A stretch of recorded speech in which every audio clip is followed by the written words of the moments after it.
Bonjour les amis. Aujourd'hui nous allons parler de la méchante qui se moque des Dalmatiens, Cruella, ou plutôt le film de 2021 du même nom. En 1964, une petite fille aux cheveux noirs et blancs est née. Estella est une fille créative mais vive et têtue. C'est à cause de ça que sa mère Catherine va l'appeler Cruella. À l'école primaire, la jeune fille qui sait se défendre passe presque plus de temps dans le bureau du directeur que dans la salle de classe.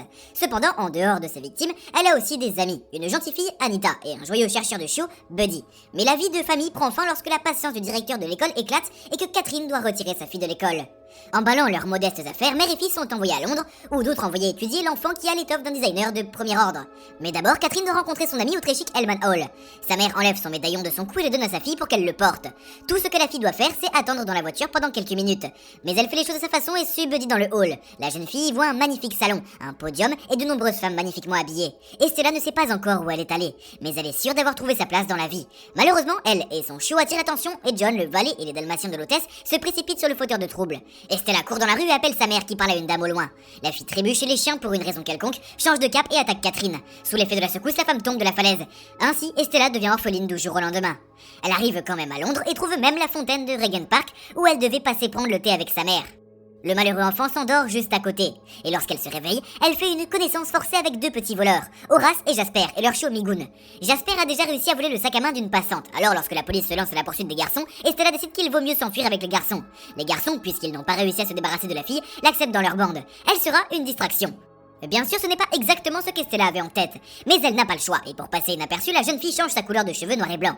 10 ans plus tard, la Estella rousse vit toujours dans la même vieille maison avec ses amis Horace et Jasper et ses chiens Buddy et Migoun. La jeune fille admet qu'ils sont devenus presque comme une famille de beaux et agiles voleurs. Quant au talent d'Estella pour le design, il ne lui échappe pas, et la jeune fille coud volontiers pour elle-même. Le jour de son anniversaire, Estella reçoit de Jasper un cadeau aussi merveilleux qu'inattendu, une invitation à travailler dans le magasin le plus en vogue de Londres, Liberty. La jeune fille excitée arrive à la fontaine commémorative et promet à sa défunte mère de ne plus s'attirer d'ennui. Elle a enfin la chance de sa vie. En fait, il s'avère qu'Estella a été embauchée par le magasin comme simple femme de ménage. De temps en temps, elle essaye d'expliquer qu'elle pourrait être plus efficace derrière la machine à coudre. Mais la réponse est la même. Moins de blabla, plus de frotte-frotte. Un soir, après avoir fait le ménage, Estella ne se prive pas du plaisir de siroter un alcool d'élite dans le bureau de son patron. Après quoi, elle décide d'améliorer une robe exposée. La jeune fille se réveille dans la même vitrine, à côté de la robe décorée en papier journal, qui a déjà rassemblé une foule de visiteurs et de passants. Le gérant est sur le point de dénoncer la jeune fille à la police, mais il doit s'occuper d'une invitée importante, la créatrice de haute couture, la baronne von Hellman. Il s'avère que la reine de la mode s'est déjà intéressée à cette étrange vitrine. Alors que le directeur s'excuse et licencie Estella, la baronne passe à l'action et engage une fille qui a décidément bon goût. La journée de travail dans la maison de couture de la nouvelle propriétaire commence à 5h du matin. La baronne donne une réunion de 5 minutes au personnel et lit les louanges de son dernier spectacle triomphant. Estella se rend immédiatement compte que la barre est placée très haut et que l'hôtesse n'a rien de cérémonieux. Lors du défilé des nouveaux modèles, la patronne ne mâche pas ses mots. Est ridicule, ringard et risible. Et elle coupe la manche de la robe d'Estella d'un geste vif sans se soucier de lui faire mal au bras. En marchant dans la rue, Estella remarque une boutique de mode vintage seconde chance et rencontre son propriétaire, un jeune homme raffiné et artistique, Artie. Des âmes sœurs. Ils deviennent immédiatement des bons amis. Au travail, la jeune fille essaie d'être assidue. Pour la baronne qui exige 7 tiges de persil au lieu de 6 ou 8 pour son dîner, cela fait toute la différence. La talentueuse assistante accompagne la dame à des réunions importantes, fait la connaissance de son avocat Roger et dessine des croquis. La prochaine fois qu'Estella vient à la fontaine, elle dit à sa mère que la baronne l'a remarqué. Il y a quelque chose en elle. Un jour, la jeune fille voit un médaillon autour de son cou, le même que sa mère lui a donné peu de temps avant de mourir, et elle l'a laissé tomber quelque part dans ce domaine épouvantable. La baronne dit que c'est un médaillon familial qui a été volé par son employé. Après l'avoir volé, elle a été assez stupide pour revenir, mais elle est tombée d'une falaise le même jour. Une extorqueuse effrontée qui a entaché tout le parti avec sa mort. Estella, étranglée par la colère et le ressentiment, décide de récupérer son médaillon. La jeune fille prévoit de le voler le jour de la plus grande fête de la saison et s'assure le soutien de ses fidèles Horace et Jasper. Elle a elle-même l'intention de distraire davantage la baronne, mais réagit ensuite à la remarque de Jasper selon laquelle elle sera reconnue et promet qu'Estella ne s'y rendra pas. Le jour J, Horace se faufile dans le bal déguisé en exterminateur de rongeurs. Le rat est incarné par Migoun, qui a l'air très convaincant avec sa queue de rat. Pendant que Horace se dirige vers le coffre et que la baronne boit à sa guise, une superbe dame en blanc et Buddy se faufile dans le hall. Tout le monde se retourne au tintement des verres cassés et voit une transformation miraculeuse. La tenue blanche de la belle est remplacée par un rouge outrageant et maintenant seuls ses cheveux correspondent au code vestimentaire noir et blanc du bal. La baronne intriguée convoque la jeune fille insolente et découvre qu'elle porte une robe de sa propre collection datant de 1965. La jeune fille s'appelle Cruella et fait à son tour la découverte. Le médaillon se trouve aujourd'hui sur la baronne.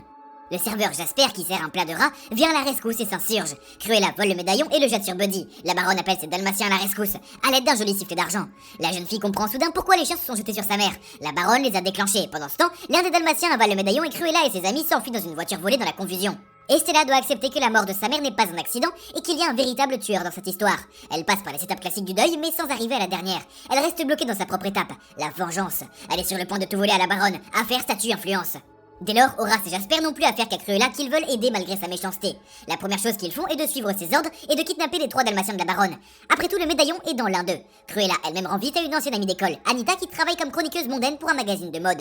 Elle déclare à son amie qu'elle veut créer sa propre maison de couture et que son travail consiste à en parler à tout le monde. En outre, elle recrute Artie, qui est un expert en couture, et crée un véritable atelier dans son ancienne maison. Alors que la baronne s'inquiète des perturbations, Estella continue de se rendre au travail comme si de rien n'était. L'atelier réfléchit à la collection de printemps, le point culminant de la saison. Soudain, la reine de la mode a un nouveau problème. Au lieu du triomphe habituel, chacune de ses apparitions est un échec embarrassant. Ce qui, soit disant passant, est rapporté en détail par la méticuleuse journaliste Anita. C'est à cause de cette satanée Cruella. Ses tenues punk provocantes mettent un frein à la personnalité fastueuse de la baronne et ses performances extravagantes sapent de plus en plus l'autorité de la dame influente.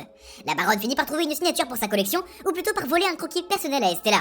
Encore une chose pour se débarrasser de cette arriviste de Cruella.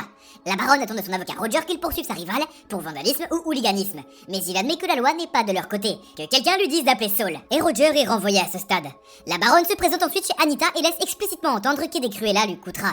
Pendant ce temps, Estella termine la pièce maîtresse de la collection. Mais les paillettes destinées à l'embellir sont livrées à l'atelier d'Horace sous l'apparence d'un coursier. Lorsqu'elle termine, il est clair que ce modèle va faire sensation. La baronne, satisfaite, invite Estella au restaurant et là, autour d'un verre, elle avoue que ce n'est pas qu'elle déteste Cruella, elle est impertinente et brillante, mais qu'il n'y a pas de place pour deux ici. La nuit, Jasper et Horace s'introduisent dans l'atelier. Telle est leur mission. La baronne doit simplement découvrir que quelqu'un a oublié quelque chose dans son atelier. Le matin, Estella arrive au travail et assiste au transfert de toutes les nouvelles robes dans le coffre-fort. La baronne est convaincue que Cruella a essayé de la voler, mais la baronne n'est pas la seule à avoir des problèmes. Jasper et Horace se lassent de l'insensible Estella Cruella et sont de moins en moins disposés à l'aider. Non pas qu'il lui ait jamais désobéi, cependant, les dalmatiens de la baronne ne se coucheraient pas si Cruella ne les laissait pas faire. Et comment fait-elle ça? Le jour du défilé de la collection printemps, alors que la presse prend déjà place, il s'avère que la serrure du coffre est cassée. Comment faites-vous pour sortir les robes? Le coffre est finalement ouvert à l'aide d'un coupe-boulon, et il en sort des milliers de papillons de nuit, qui ont réussi à sortir de leur cocon dans les robes à paillettes qu'Estella a cousues. Toutes les tenues de la collection sont désespérément ruinées. La baronne, peut-être pour la première fois de sa vie, perd la face et ne cache pas ses émotions.